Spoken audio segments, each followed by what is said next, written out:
لا إله إلا الله محمد رسول الله. السلام عليكم ورحمة الله وبركاته. আলহামদুলিল্লাহ ওয়াসসালাতু ওয়াসসালামু আলা রাসূলিল্লাহ বাদ। সুপ্রিয় দর্শক, সবাইকে সাদর আমন্ত্রণ জানাচ্ছি আরটিভির সরাসরি প্রশ্নোত্তরমূলক নিয়মিত আয়োজন প্রশ্ন করুন অনুষ্ঠানের আজকের পর্বে। দর্শক, আমরা প্রতিদিনই জীবন ঘনিষ্ঠ বিভিন্ন বিষয় নিয়ে কথা বলি। আজকেও আমরা কথা বলবো ইনশাআল্লাহ তাআলা। আলোচনার জন্য স্টুডিওতে আমন্ত্রিত হয়েছেন বিজ্ঞ আলেমেদিন, বিশিষ্ট ইসলামী চিন্তাবিদ, ঢাকা বিশ্ববিদ্যালয়ের উর্দু বিভাগের সম্মানিত শিক্ষক মোহতারাম হাফেজ মাওলানা ডক্টর হুসাইনুল বান্না। আসসালামু আলাইকুম ওয়া রাহমাতুল্লাহি ওয়া বারাকাতুহু। ওয়ালাইকুম আসসালাম ওয়া রাহমাতুল্লাহ। কেমন আছেন মোহতারাম? জি আলহামদুলিল্লাহ ভালো আছি, আপনি ভালো আছেন? আলহামদুলিল্লাহ। প্রিয় দর্শক, আশা করছি আপনারা ভালো আছেন, সুস্থ আছেন, নিরাপদে আছেন। আল্লাহ সুবহানাহু ওয়া তাআলা ভালো রাখুন, আমরা দোয়া করি। আজকের আয়োজনে যারা সরাসরি প্রশ্ন করতে যাচ্ছেন স্ক্রিনে প্রদত্ত নম্বরে ফোন করুন, আমাদের কাছে SMS করুন, সেল ফোনের মেসেজ অপশনে গিয়ে টাইপ করুন পিকে স্পেস আপনার নাম, আপনার প্রশ্ন লিখে পাঠিয়ে দিন 24141 এই নম্বরে। আমাদের কাছে ইমেইল করুন pk@rtvbd.tv। প্রিয় দর্শক, আরটিভির যে কোনো ইসলামিক আয়োজন আপনারা যদি ইউটিউবে দেখতে চান ভিজিট করুন youtube.com/RTV ইসলামিক শো। এই মুহূর্তে অনুষ্ঠানটি আপনারা টেলিভিশনের পাশাপাশি সরাসরি ফেসবুকে দেখতে পাচ্ছেন। যারা দেখতে চাচ্ছেন ভিজিট করুন www.facebook.com/RTV। ইউটিউবে দেখতে ভিজিট করুন youtube.com/RTV ইসলামিক শো। সম্মানিত শাইখের কাছে প্রথমে গুরুত্বপূর্ণ একটি প্রশ্ন নিয়ে আমরা যেতে যাচ্ছি। জিলহজ মাসের গুরুত্বপূর্ণ আমলগুলো কি কি যদি বলতেন সম্মানিত শাইখ। জিলহজ মাসের গুরুত্বপূর্ণ আমল। জাযাকাল্লাহ। নাহমাদুহু ওয়া নুসাল্লি আলা রাসূলিহিল কারীম, আম্মা বাদ। আল্লাহ সুবহানাহু ওয়া তাআলা সূরাতুল ফজরে বলেছেন, ওয়াল ফজর ওয়া লায়ালিন আশর, 10 রাত্রির কসম খেয়েছেন আল্লাহ। জি, 10 রাত্রির অধিকাংশ মুফাসসিরিন ইকরামের মতে এই 10 রাত্রি হচ্ছে জিলহজ মাসের প্রথম 10 রাত্রি। এবং কোনো কোনো রিওয়ায়াতের মধ্যে আছে, যদিও রিওয়ায়াতটা একটু দুর্বল, তো এই 10 রাত্রিতে রোজা রাখা মানে 10 দিন রোজা রাখা, অর্থাৎ ঈদের দিনের আগ পর্যন্ত 9 দিন রোজা রাখবে এবং ঈদের দিন কুরবানি ঈদের দিন নিজের কুরবানির গোশত দিয়ে নাস্তা করবে। জি, এই 10 রাত্রি দিনে রোজা রাখা এবং রাত্রে ইবাদত করা, রমজানে রোজা রাখা এবং শবে কদরে ইবাদতের সওয়াব। সুবহানাল্লাহ। তাই আমাদের প্রস্তুতি নিয়ে আসা উচিত। বিশেষ করে রাসূল পাক সাল্লাল্লাহু আলাইহি ওয়াসাল্লাম বলেছেন যে ইয়াউমে আরাফার যে রোজা, তার কারণে আল্লাহ সুবহানাহু ওয়া তাআলা পিছনের 1 বছরের গুনাহ এবং সামনের 1 বছরের গুনাহ আল্লাহ সুবহানাহু ওয়া তাআলা মাফ করে দেন। সুতরাং 9 দিন যদি রোজা নাও রাখতে পারি, তাহলে অন্তত আরাফার দিনের রোজাটা যাতে আমরা রাখতে পারি, এই দিন আমরা খুব খেয়াল রাখব। আরও কিছু কিছু আমলের কথা ওলামা ইকরাম বলেছেন, যেরকম এই মাসে বেশি বেশি দুরূদ শরীফ পড়া। জি, রাসূল পাক সাল্লাল্লাহু আলাইহি ওয়াসাল্লামের উপরে এক সাহাবী দুরূদ পড়তেন। উনি বলছেন যে আমি কতক্ষণ আপনার উপরে দুরূদ পড়ব? রাসূল বলছেন তোমার যতটুকু ইচ্ছা। উনি বললেন আমার সময়ের 4 ভাগের 1 ভাগ। রাসূল বললেন ঠিক আছে, যদি তুমি আরও বাড়িয়ে দাও ইনশাআল্লাহ তাস্তাজিদ, তুমি আরও বাড়িয়ে দিতে পারো। উনি বললেন তাহলে অর্ধেক, তাহলে 3 ভাগের 1 ভাগ। বলে আমার সময়ের সমস্ত সময় আমি আপনার উপর দুরূদ পড়ব। রাসূল পাক সাল্লাল্লাহু আলাইহি ওয়াসাল্লাম তখন বলছেন ইদা ইয়াকফিকা হাম্মুক ওয়া ইগফারু লাকা যামবুক, যদি তুমি সমস্ত সময় দুরূদ পড়ো তাহলে আল্লাহ সুবহানাহু ওয়া তাআলা তোমার পেরেশানিকে দূর করবেন এবং তোমার সমস্ত গুনাহ মাফ হয়ে যাবে। তাই বুজুর্গানে দিন ওলামা ইকরাম বলেন এই 10 মানে এই 9 দিন 9-10 দিন আমরা জিলহজ মাসের প্রথম 10 দিন আমাদের আমল হবে দুরূদ শরীফের আমল, এটা যাতে মিস না হয় আমাদের। এরপরে রোজার আমল, দুরূদ শরীফের আমল, রাত্রি জাগরণের আমল, তার সাথে সাথে সাদাকার আমল, এটা গুরুত্বপূর্ণ বিষয়।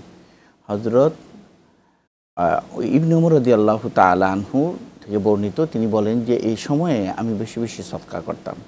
এরকম আমরা তো আইয়ামে তাশরিকের দোয়াটিকে কেবল আইয়ামে তাশরিকের সাথেই সীমাবদ্ধ করে ফেলেছি, কিন্তু সাহাবা ইকরামের আমল এবং হাদিসের ভাষ্যমত দেখা যায় এই আমল কিন্তু আমাদের জিলহজ মাসের প্রথম তারিখ থেকে শুরু করতে হবে। মুস্তাহাব, ওই সময় তো পড়া ওয়াজিব, আর এটা হচ্ছে মুস্তাহাব। এরকম কি হযরত ইবনে উমর রাদিয়াল্লাহু তাআলা আনহু বাজারে চলে যেতেন জিলহজ মাসে এবং জোরে জোরে আল্লাহু আকবার আল্লাহু আকবার লা ইলাহা ইল্লাল্লাহু আল্লাহু আকবার আল্লাহু আকবার ওয়া লিল্লাহিল হামদ এই তাকবীর পড়তেন, যাতে অন্যরা শুনে কি করতে পারে, আমল করতে পারে। জি, ধন্যবাদ সম্মানিত শেখ।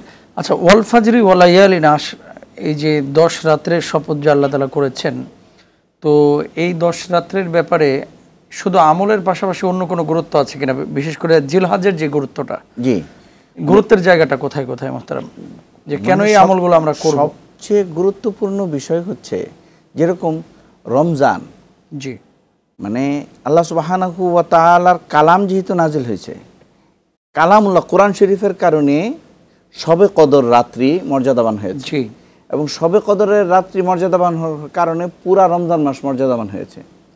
ঠিক এই মাসের হজের কারণে পুরো এই যে দিনগুলো আছে, হজের আগের যে দিনগুলো আছে, এইগুলোকে আল্লাহ সুবহানাহু ওয়া তাআলা মর্যাদাবান করেছেন। সুতরাং এই দিনগুলোকে আমাদের গুরুত্ব দিতে হবে, এগুলি অন্য দিনের মতো নয়। এই দিন সম্পর্কে এরকমভাবে উলামা ইকরাম বলেন যে মিথ্যা ছেড়ে দিতে হবে, তাকওয়ার দিকে অগ্রসর হতে হবে, মানুষের সাথে যদি কেউ আল্লাহ না করুক ধোঁকাবাজি করে তার কাছে মাফ চেয়ে নিতে হবে। বিভিন্ন রকমের বিষয়ে আমলের কিন্তু মানে উৎসাহিত করা হয়েছে। মূল কারণটাই হচ্ছে হজ। কারণ হজ হচ্ছে এরকম জিনিস যে লাইসা লাহু জাযাউন ইল্লাল জান্নাহ, হজের একমাত্র জাযা হচ্ছে জান্নাত। এবং যিনি হজ করলেন কাইয়াউমিন ওয়ালাদাতহু উম্মুহু, যেদিন তার মা তাকে প্রসব করেছিল সেদিন যেরকম নিষ্পাপ থাকেন উনি, ওরকমভাবে উনি নিষ্পাপ হয়ে যান। এবং আরেকটা জিনিস হচ্ছে যে এত লক্ষ কোটি মানুষ হজ করতেছে, একজনের হজ যদি আল্লাহ সুবহানাহু ওয়া তাআলা কবুল করে নেন, তার উসিলায় সবার হজকে আল্লাহ সুবহানাহু ওয়া তাআলা কবুল করবেন। আল্লাহু আকবার। ধন্যবাদ মোহতারাম। আমরা আবারও ফিরবো আপনার কাছে, একজন কলার অপেক্ষা করছেন, আমরা কথা বলার চেষ্টা করছি। আসসালামু আলাইকুম। আসসালামু আলাইকুম। ওয়ালাইকুম আসসালাম। জি হুজুর। জি, আপনার প্রশ্ন বলেন।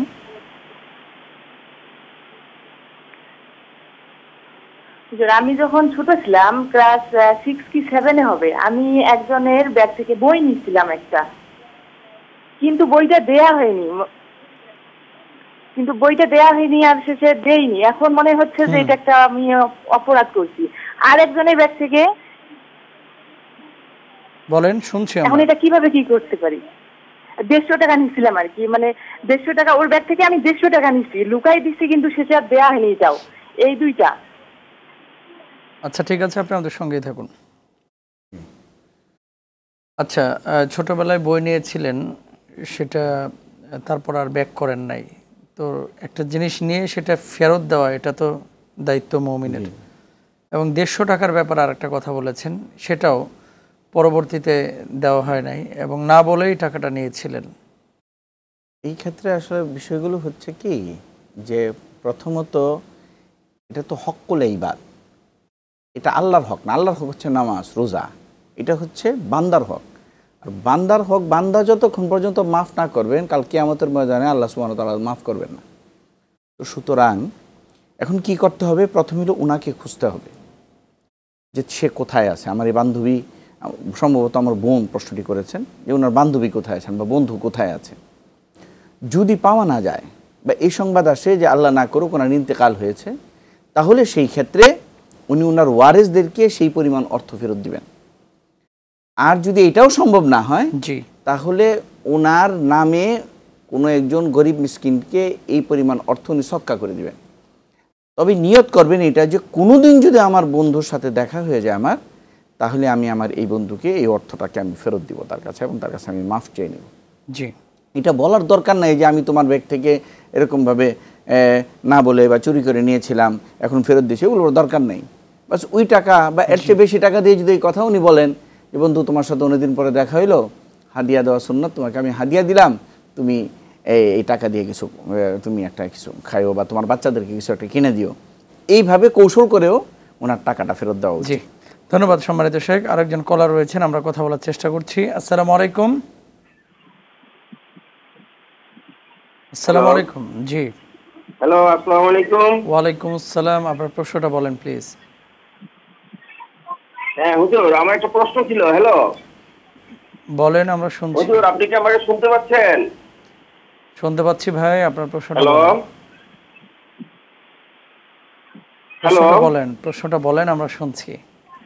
আচ্ছা আচ্ছা, আমার প্রশ্নটা হচ্ছে হুজুর, আমি একটা গার্মেন্টস প্রতিষ্ঠানে চাকরি করি, সেখানে 7-8 জন লোক কর্ম করি। সেখানে আমি ওই যে নামাজ পড়াই, জোহরের এবং আসরের ইমামতি করি, কিন্তু আমার তো কোনো শিক্ষা নাই। আমি ওই 8-10টা সূরা পারি, ওগুলা দিয়ে ওদেরকে নামাজ পড়াই। ডাইকা ডুইকা যে নামাজ পড়া ভালো এইভাবে, কিন্তু আমি যে নামাজটা পড়াচ্ছি এটা কি আমার ঠিক হচ্ছে কিনা, নামাজটা আমি কি পড়াইতে পারবো, এরকম কি অনুমতি আছে ইসলামে? আচ্ছা ঠিক কারণ আছে, আমার যদি ওদেরকে নামাজটা না পড়াই, না দাওয়াত দেই, সেটা আমার নিজের কাছেও খারাপ লাগে। এই কারণে আমি তারে নামাজটা পড়াই ওদেরকে। আচ্ছা ঠিক আছে, আপনি আমাদের সঙ্গেই থাকুন। আপনার যে কাজটি আপনি করছেন প্রশংসনীয়, আলহামদুলিল্লাহ। আমরা তারপর সলিউশনটা সম্মানিত শেখের কাছ থেকে জানবো ইনশাল্লাহ। তার আগে ওই যে বইয়ের যে বিষয়টা মোহতারাম, তাহলে 150 টাকা এবং বই দুটোর কি কাছাকাছি হুকুমই নাকি? যে বইয়ের ওই বইটার ওই সময় মূল্য কত ছিল এটা উনি ইনভেস্টিগেশন করবেন বা কাউকে জিজ্ঞেস করবেন বা উনি চিন্তা করবেন যে এরকম একটা বইয়ের মূল্য কত হতে পারে, সেই বইয়ের মূল্য ধরে মূল্যটাকে উনি পরিশোধ করবেন। আচ্ছা, এখন যে প্রশ্নটি করলেন আমাদের ভাই, নিজের তেলাওয়াত আসলে আমরা শুনলে বুঝতে পারতাম যে কতটুকু কি অবস্থায় আছে। তো উনি বলছেন যে উনি তো আসলে আলেম না, তো যতটুকু জানেন ততটুকু দাওয়াত দিয়ে মানুষজনকে একত্রিত করে 7-8 জনে জামাতে নামাজ আদায় করছেন। এই ইমামতি করাটা তার জন্য ঠিক হচ্ছে কিনা? দ্বিতীয়ত হচ্ছে এই মানুষগুলোকে যদি না পড়ানো হয় তাহলে হয়তো বা উদাসীন হয়ে নাও পড়তে পারে, তো তার ব্যাপারে নসিহত কি মোহতারাম? না, আমাদের এই ভাইয়ের কাজটা তো অত্যন্ত প্রশংসনীয় কাজ, একজন মুসলমানের এরকমই হওয়া উচিত। তবে আমার ভাইকে আমি বলবো যে আজকাল প্রচুর আপনার ওয়েবসাইট আছে যেখানে বিনামূল্যে কোরআন শরীফ শিক্ষা দেওয়া হয়।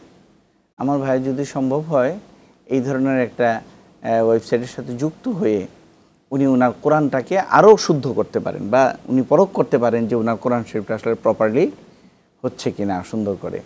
আর 8-10টা সূরা উনি জানেন, উনি কোরআনে কারীম তেলাওয়াত করবেন এবং অর্থ একটু পড়বেন, যাতে করে এই ভাই যারা ওনার কারণে নামাজি হচ্ছেন ওনাদের সমস্ত নামাজের যে সওয়াব আছে এই সওয়াব ওনাকে দেওয়া হবে। ওয়ালা ইনকাসু মিন উজুরিহিম শাইআন, কিন্তু যারা পড়লো তাদের আল্লাহ সুবহানাহু ওয়া তাআলার কাছে তো কম নাই, আল্লাহ তাদের সব যে কমিয়ে ওনাকে দিবেন তা না, অতিরিক্ত ওনাকে এই সওয়াবটি দেওয়া হবে। তাই এই প্রশংসনীয় কাজ আমরা আপনার মাধ্যমে আমাদের সমস্ত দর্শক মণ্ডলীকে আমরা উদ্বুদ্ধ করি যে যারাই যেখানে আছেন, যে প্রতিষ্ঠানে আছেন, এই কাজটি আসলে একজন মুসলমান হিসাবে করাটা প্রশংসনীয় কাজ। জি, ধন্যবাদ মোহতারাম। সম্পর্ক আরেকটি প্রশ্ন, সেটি হচ্ছে কোনো কোম্পানি যদি অক্তমতো বা নামাজের সময় নামাজ আদায় করতে না দেন, মানে টাইম যদি না দেন, তাহলে পরবর্তীতে নামাজ আদায় করা যাবে কিনা? সম্মানিত শেখ, আমরা একজন কলার আছেন, আমরা কথা বলে তারপরে এই প্রশ্নটি নিয়ে কথা বলবো ইনশাল্লাহ। আসসালামু আলাইকুম। ওয়ালাইকুম আসসালাম। জি, আপনার প্রশ্নটা বলেন প্লিজ। আপনার প্রশ্নটা বলেন, আমরা শুনছি। আমার হাজবেন্ড অসৎ টাকা পয়সা কামাই করে, এখন আমরা সেই কামাই তো খাই, তা কি এতে আমাদের গুনাহ হবে? আমরা তো কিছুই করি না, কামাই করি না। আমার হাজবেন্ডের টাকা এতেই আমাদের সংসারটা চলে, এখন আমরা বললেও শোনে না, এখন কি করব এটা? আচ্ছা ঠিক আছে বোন, আপনি আমাদের সঙ্গেই থাকুন, আমরা আলোচনা করবো ইনশাআল্লাহ তাআলা। আচ্ছা, হাজব্যান্ড অসৎ কামাই করে, এখন স্ত্রী হিসেবে কি করবেন? আমরা এই প্রশ্নটাই এখন আলোচনা করব, তারপরে পূর্বের প্রশ্নে ফিরবো ইনশাআল্লাহ। বিষয়টা আসলে হচ্ছে যে আমার বোন অসৎ কামাই করে মানে কি সবই উনার অসৎ, নাকি আসলে সৎ অসৎ মিশ্রণ আছে? যদি সৎ অসৎ মিশ্রণ থাকে তাহলে সেই ক্ষেত্রে জন্নু বিল মুমিনিনা খাইরা, মুমিন সম্পর্কে ভালো ধারণা করে আপনি ধারণা করবেন যে তার যে সৎ কামাই আছে ওখান থেকে আপনাদের জন্য আহার বিহারের ব্যবস্থা করা হচ্ছে, এটা আপনি ধারণা করবেন এবং হাজব্যান্ডের জন্য বেশি বেশি দোয়া করবেন এবং তাকে নসিহা আপনি করিয়ে যেতে থাকবেন একেবারে মৃত্যুর আগ পর্যন্ত। কিন্তু এই কারণে আপনার যাতে আবার হাজব্যান্ডের সাথে বেয়াদবি না হয়ে যায়। দ্বিতীয় বিষয়টি হচ্ছে আপনি কিছু করার চেষ্টা করুন। আপনার যে কোনো একটা হুনার আপনার তো আছে, আল্লাহ সুবহানাহু ওয়া তাআলা হয়তো আপনি পড়াশোনা করেছেন অথবা হাতের কাজ জানেন, যে কাজটা জানেন আপনি ওই কাজটা আপনি করার চেষ্টা করুন। ইসলামে তো সকলকেই কাজ করতে উদ্বুদ্ধ করে। আপনি তারপরে আপনার হাজব্যান্ডকে আপনি বলেন যে তুমি যদি এই ধরনের অসৎ কাজ করো তাহলে তোমার থেকে আমি কোনো সুবিধা গ্রহণ করব না, তোমার টাকা আমি গ্রহণ করব না। এটা হচ্ছে হালাল হারাম যদি মিশ্রণ হয়। আর যদি কেবল হারামই হয় সেই ক্ষেত্রে আপনি সাদ্দের আমুক বলে যতটুকু না হইলেই নয় জি সেতটুকু আপনি হাজব্যান্ড থেকে গ্রহণ করবেন আর ওনার জন্য দোয়া করতে থাকবেন আর আপনি কোনো একটা জিনিস কাজ করার ধন্যবাদ চেষ্টা করবেন। ধন্যবাদ। সম্মানিত দর্শক, একজন কলার অপেক্ষা করছেন, আমরা কথা বলার চেষ্টা করছি। আসসালামু আলাইকুম। ওয়ালাইকুম আসসালাম। আসসালামু আলাইকুম। ওয়ালাইকুম আসসালাম, আপনার প্রশ্নটা বলেন প্লিজ। জি হুজুর আমার প্রশ্ন হচ্ছে, শুক্রবার জুম্মার নামাজের সময় যখন আরবি খুতবা পড়ায় জি ইমাম সাহেব, তখন মানে আমাদের নবীজির নাম যখন বলে তখন আমাদের সাল্লাল্লাহু আলাইহি সাল্লাম যে বলতে হয়, তো ওই সময় তো কথা বলা নিষেধ থাকে, তো ওই সময় কি সাল্লাল্লাহু আলাইহি সাল্লাম বলা যাবে কিনা, এটা আর কি জানার ছিল। আচ্ছা ঠিক আছে, আপনি আমাদের সঙ্গেই থাকুন, আমরা আলোচনা করবো ইনশাআল্লাহ তাআলা। তবে ছোট্ট একটি বিরতির সময় হয়েছে সম্মানিত শেখ। প্রিয় দর্শক, আপনারা দেখছেন আপনাদের প্রিয় অনুষ্ঠান প্রশ্ন করুন। সময় হয়েছে ছোট্ট একটি বিরতিতে যাবার। বিরতির পরে আবারও ফিরছে, আশা করছি আমাদের অপেক্ষায় থাকবেন ইনশাআল্লাহ।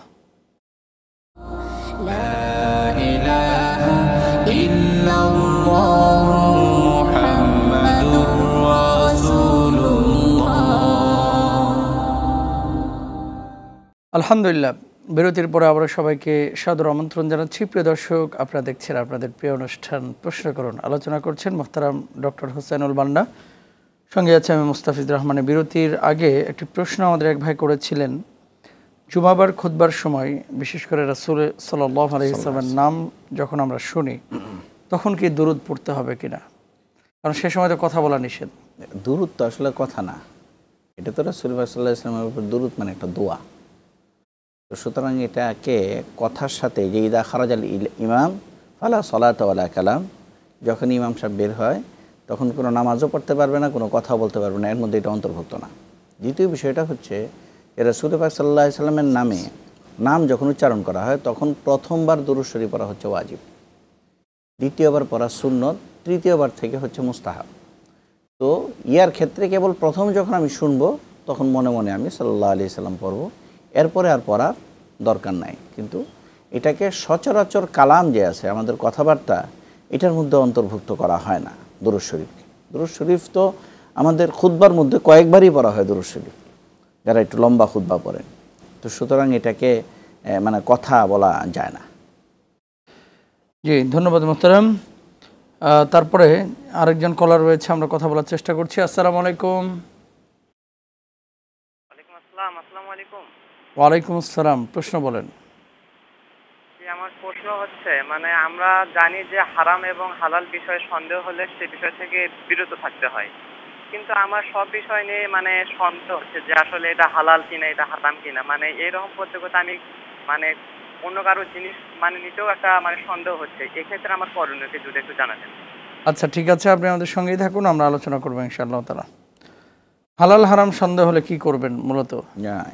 আর উনি বলছেন যে যখন এরকম মানে মিশ্রিত হয়ে যায় কোনো বিষয়, তখন তো সেটাকে বর্জন করা বা সেটা থেকে বিরত থাকা উচিত উনি মনে করেন। আপনি কি সলিউশন দেবেন মাত্র? জি, হাদিসের মধ্যে আসছেন, এটা বুখারীর রাওয়ায়াত, লা তাজাসসু ওয়ালা তাবাগাদু ওয়ালা তাবাআদু ওয়া কুনু ইবাদাল্লাহি ইখওয়ানা, যে কারো জাসুসি না করা, কারো পেছনে সিআইডি হিসাবে লেগে না থাকা, যে এর কাজ এর অর্থ কি সম্পূর্ণরূপে হালাল কিনা, আমি সিআইডি হিসাবে এখন খবর নেব, দরকার নেই কোনো। আমি দেখব ও হারাম মানে ও হালাল কামাই করে কিনা। তাহলে আমাকে যদি কোনো হাদিয়া দেয়, আমি এটাই ইয়াকিন করব যে মুমিন হিসাবে একজন মুমিনকে হালাল মাল থেকে কী দিয়েছেন, হাদিয়া উনি দিয়েছেন। বেশি জাসুসি করার দরকার নাই, কারণ উনাকে ইয়া থেকে সরায় আনবেন, হারাম থেকে সরায় আনবেন ওনার পরিবার, ওনার মা বাবা, ওনার মুরব্বী। এই দায়িত্বটা আপনার উপরে ফরজ হিসাবে না, এটা মুস্তাহাব হিসাবে আপনি ওনাকে বলতে পারেন। আর দ্বিতীয় বিষয় হলো, মুমিন সম্পর্কে এই ধরনের ওয়াসওয়াসা, এই ধরনের ইয়াকিনি একেবারে অবিসম্ভাবীভাবে না জেনে কারো ব্যাপারে হারামের ফতোয়া দেওয়া, এটাও গুনার কাজ, এটা জায়েজ নাই। যে আমি শুনছি অমুকে এরকম হারাম খায়, এটা একজন মুমিন বলতে পারে না।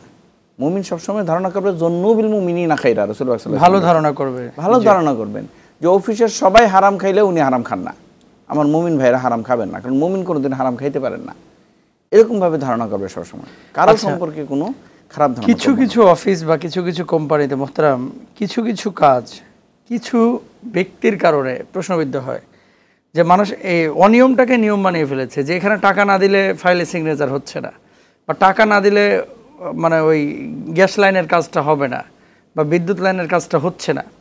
যদিও এটা অবৈধ সেও কিন্তু জানে, কিন্তু এটাকে নিয়ম বানিয়ে ফেলছে। জি। এবং সম্প্রতি একজন মুক্তিযোদ্ধা প্রতিবাদ করছে যে আমি যুদ্ধ করেছি তোমাদের ঘুষ দেওয়ার জন্য না, দেশ স্বাধীন করেছি। তো এই মানুষগুলোর ব্যাপারে আপনার বক্তব্য কি মোহতারাম? সরকার তো তাদেরকে বেতন দিচ্ছেই।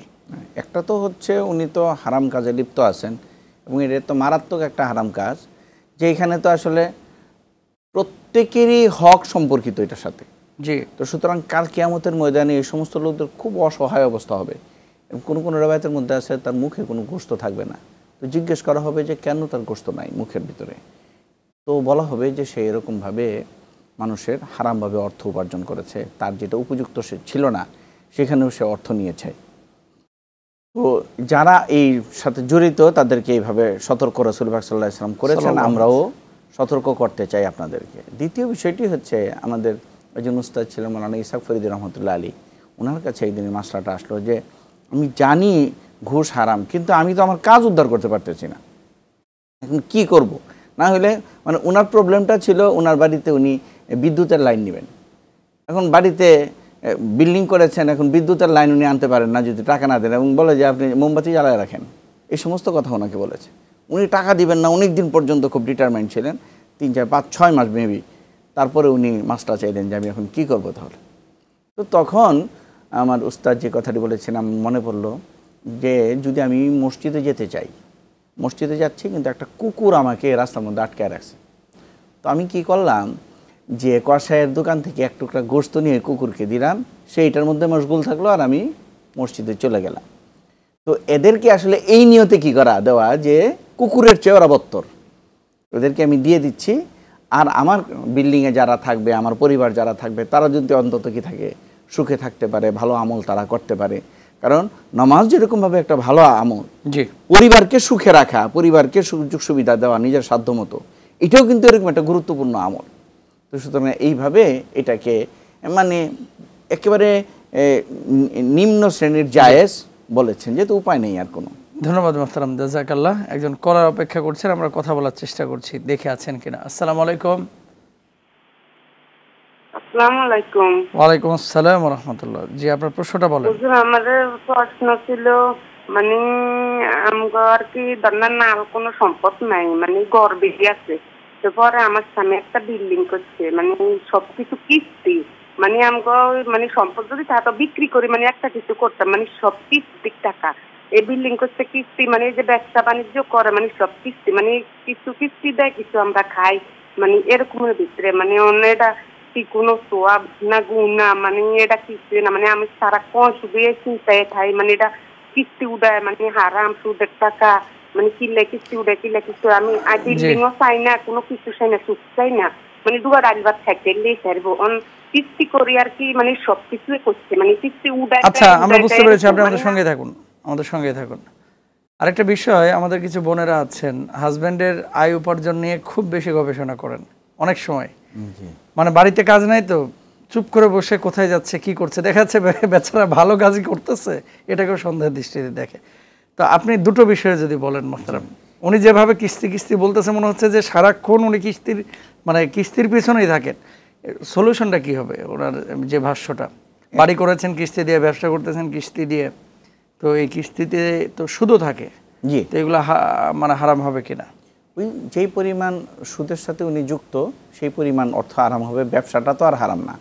এখন যদি উনি মদের ব্যবসা করেন ভিন্ন কথা, তাহলে এটা হারাম। যদি কেউ শুকর কিনে বিক্রি করেন, এটা নাজিসুল আইন বলা হয়, এটা হারাম। কিন্তু যেই ব্যবসাটি উনি করতেছেন, আমরা ধারণা করব বাংলাদেশে আসলে এরকম ব্যবসা খুব কম, যে পুরো ব্যবসাটাই হারাম, এই ধরনের ব্যবসা বাংলাদেশে কম। তাই আমার বোনের ওখানে তো উনি ভালো কাজও করতেছেন। তবে একটা জিনিস হচ্ছে বড় আফসোসের সাথে বলতে হয় যে শহরের চেয়েও এই কিস্তির কারণে, কিস্তির সুবিধাটা যে আছে, এইভাবে আসলে একেবারে রুট লেভেলের গ্রামের ছোট ছোট পরিবারও আপনার সুদের কারবারের সাথে জড়িত। এবং সুদটা আমাদের কাছে, আমাদের গ্রামে গঞ্জে সব জায়গায় ব্যাপক হারে ছড়িয়ে গেছে। তো এখান থেকে আসলে সামাজিক উদ্যোগে এবং উলামা ইকরামের একটা বড় ভূমিকা পালন করে আসলে এই সুদের বিরুদ্ধে দাঁড়ানো উচিত, এবং আমাদেরকে এই সুদমুক্ত একটি সমাজ উপহার দিতে হবে, আমাদেরকে এই জন্য কাজ করতে হবে আসলে। আচ্ছা, আর দ্বিতীয় অংশটা যদি বলেন যে সন্দেহ করা বা হাজবেন্ডের আয় উপার্জন, সম্পূর্ণরূপে হারাম, সম্পূর্ণরূপে। কারণ শয়তান যখন হাজব্যান্ড ওয়াইফের মধ্যে কোনো আপনার ঝগড়াঝাটি বা বিবাদ সৃষ্টি করতে না পারে, তখন একজনকে আরেকজনের মধ্যে মনের ভিতরে সন্দেহ সৃষ্টি করে দেয়। কারণ একটা বিয়ে যখন বিচ্ছেদ হয়, এতে ইহতাজ্জাল আরশ, আরশ পর্যন্ত কেঁপে যায়, এবং শয়তান সবচেয়ে বেশি খুশি হয়। জি, কারণ বিয়ের যত বিচ্ছেদ হবে, যত বিয়ে শাদী কষ্টকর হবে, তত জিনার প্রচলন বাড়বে। জি, ধন্যবাদ। সুতরাং আমরা ভালো ধারণা রাখবো। আর প্রিয় দর্শক কে আছেন অপেক্ষায়, আমরা কথা বলার চেষ্টা করছি। আসসালামু আলাইকুম। জি, ওয়ালাইকুম আসসালাম। আমি যে প্রশ্নটা করতে চাচ্ছিলাম সেটা হচ্ছে, যদি বাবা মায়ের বিবাহ বিচ্ছেদ হয়ে যায় এবং সেই ঘরে যদি কোনো সন্তান থাকে এবং বাবা যদি পরবর্তীতে বিবাহ করেন এবং মা মানে প্রকৃত মা যদি সেই সন্তানকে স্বীকার না করেন, সেই ক্ষেত্রে পরবর্তীতে বাচ্চার স্কুলের ভর্তির ক্ষেত্রে বা পরিচয়পত্রের ক্ষেত্রে বাবার বর্তমান স্ত্রী যিনি, উনি বাচ্চাটাকে গ্রহণ করেছেন, ওনার নাম কি মায়ের নাম হিসেবে দেওয়া যাবে? ইসলামে কি এটাই হালাল? গুরুত্বপূর্ণ বিষয়, আপনি আমাদের সঙ্গে থাকুন, আমরা আলোচনা করবো ইনশাআল্লাহ তাআলা। যে মোহতারাম নিশ্চয় শুনেছেন আপনি। অবশ্যই অবশ্যই হালাল এটা, যে এই সন্তানটাকে যে পরবর্তী মা, বাবার যে পরবর্তী মা, এই মা এই সন্তানের জন্য হুরমতে মুআব্বাদা, অর্থাৎ আপন মা যেরকম ভাবে চিরজীবনের জন্য হারাম, আপন মা সারা জীবন আপন মাই থাকবেন, মা থাকবেন, তার সাথে কোনো বৈবাহিক সম্পর্ক চিরজীবনে যায় না। বিয়ের কারণে এখানে পরের যে মা, পরের যে সৎমা, ওনার আমি যদি সৎমার সাথেও সম্পর্কটা ঠিক এরকমই।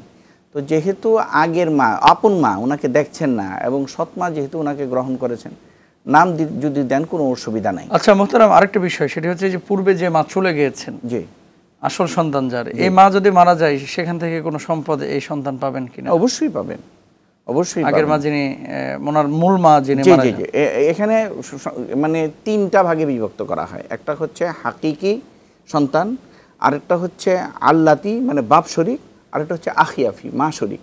তো ওইখানেও যদি এরকম হয়, তাহলে আল্লাতি হিসাবে বা হাকিকি হিসাবে উনি সম্পদ পাবেন এখানে ওর মা। জি, ধন্যবাদ মোহতারাম। আমরা সবশেষ যে প্রশ্নটি করতে যাচ্ছি, আমার প্রশ্ন, মদিনায় কি দোয়া কবুলের কোনো স্থান আছে, যদি বলতেন। যে আমাদের ওলামা ইকরাম যারা আছেন হানফি মাযহাবের, বিশেষ করে সাব কন্টিনেন্টের ওলামা ইকরাম, শেখ জাকারিয়া রহমতুল্লাহের একটা বই আছে এই সম্পর্কে, যে মদিনায় কোন কোন স্থানে দোয়া কবুল হয়। এর মধ্যে উল্লেখযোগ্য হচ্ছে বদরের ময়দান, উহুদের ময়দান, যেখানে আযাবের যুদ্ধ হয়েছিল, আপনার ওই যে পরীক্ষা খনন করা হয়েছিল রাসূল ওই জায়গায়, খুদ মসজিদে নববীর ভিতরে রওজাতুম মিন রিয়াজিল জান্নাহ, এবং আসহাবে সুফফার যে উঁচু জায়গাটা, এই জায়গায় এরকম। পরে আপনার বীর বুদা নামে একটা কূপ ছিল আগে, ধন্যবাদ, এই জায়গায় দোয়া কবুল। ধন্যবাদ মোহতারাম, জাযাকাল্লাহ আপনার মূল্যবান সময় দেওয়ার জন্য। আল্লাহ তাআলা আপনাকে উত্তম প্রতিদান দান করুন, আমিন। আপনাকেও দান করুন। প্রিয় দর্শক, যা কিছু শুনলাম, আল্লাহ সুবহানাহু ওয়া তাআলা আমাদেরকে আমল করার তৌফিক দান করুন। আর সামনে জিলহজ মাস শুরু হচ্ছে কয়েকদিনের মধ্যেই। জিলহজ মাসে আমরা কি কি কাজ করব, এখন থেকে আমরা প্ল্যান করি, খাতায় নোট করি, আমাদের প্যাডে মোবাইলে রাখি, এবং সেভাবে কর্ম পরিকল্পনাগুলো আমরা সাজাই। আল্লাহ তাআলা আমাদের তৌফিক দান করুন। ইনশাআল্লাহ আগামী সপ্তাহে আল্লাহ বাঁচিয়ে রাখলে দেখা হবে। সবাই ভালো থাকুন, সবার জন্য দোয়া এবং ভালোবাসা। আল্লাহ হাফেজ। আসসালামু আলাইকুম ওয়া রাহমাতুল্লাহ। ইল্লাল্লাহ